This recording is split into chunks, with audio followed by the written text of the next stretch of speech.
अब यूपी बदल चुका है नए एयरपोर्ट के रूप में, यानी 17 डोमेस्टिक एयरपोर्ट और 5 इंटरनेशनल एयरपोर्ट के बीच आज यूपी अपनी एक पहचान बनाया है।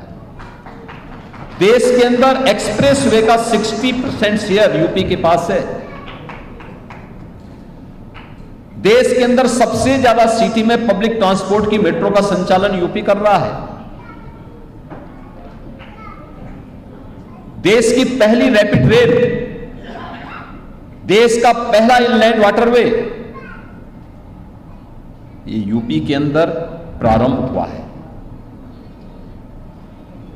अब यूपी के अंदर सुरक्षा का बेहतरीन माहौल भी है। यूपी के अंदर अब हम न केवल यहां के हॉस्पिटैलिटी के लिए बल्कि हर एक क्षेत्र में जो यूपी ने नए इंफ्रास्ट्रक्चर के रूप में, नए विकास के रूप में अपनी पहचान को आगे बढ़ाया है, परिणाम क्या है? 2 लाख करोड़ रुपए के एक्सपोर्ट केवल हम 1 डिस्ट्रिक्ट 1 प्रोडक्ट से ही आज के दिन पे कर रहे हैं। अकेले यूपी कर रहा है। आप सोचो कितने लोगों को इसके माध्यम से रोजगार के साथ जोड़ने में मदद मिली है। और इस प्रकार की सुविधाएं हम सबको, न केवल आम जन को, और चाहे वह शासकीय हो या फिर आम जन हो, उनके लिए एक बेहतरीन आयोजन के अवसर तो उपलब्ध करवाते ही हैं, लेकिन रोजगार सृजन में भी उनकी एक बड़ी भूमिका होती है। हर एक तबके का व्यक्ति उससे लाभान्वित होता है। और इसका परिणाम क्या है? अंततः रिजल्ट है जो प्रधानमंत्री जी ने देशवासियों के सामने विकसित भारत की जिस संकल्पना को रखा है, हम लोगों ने भी उस कड़ी में यूपी को जोड़ा है। यूपी उसके short term, medium and long term planning क्या होगी?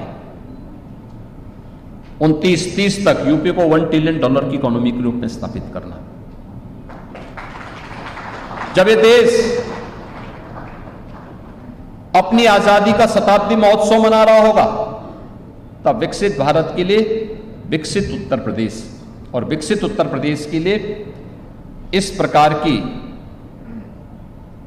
हॉस्पिटैलिटी के बेहतरीन केंद्र भी अत्यंत आवश्यक हैं।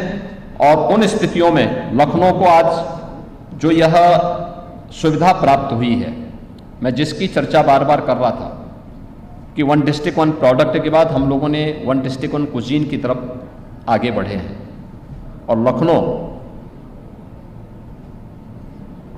कोई व्यक्ति वैसे ही नहीं हंसता है जब उसके पेट में कुछ हो, और लखनऊ से ज्यादा इसके बारे में कौन जानता है? आपने देखा होगा अभी लखनऊ को क्रिएटिव सिटी ऑफ गैस्ट्रोनॉमी के रूप में यूनेस्को ने मान्यता दी है, लखनऊ के खान पान को लेकर। यानी यूनेस्को लखनऊ के खान पान को स्वीकार कर रहा है, लखनऊ की परंपरा को स्वीकार कर रहा है और उसको मान्यता देता है।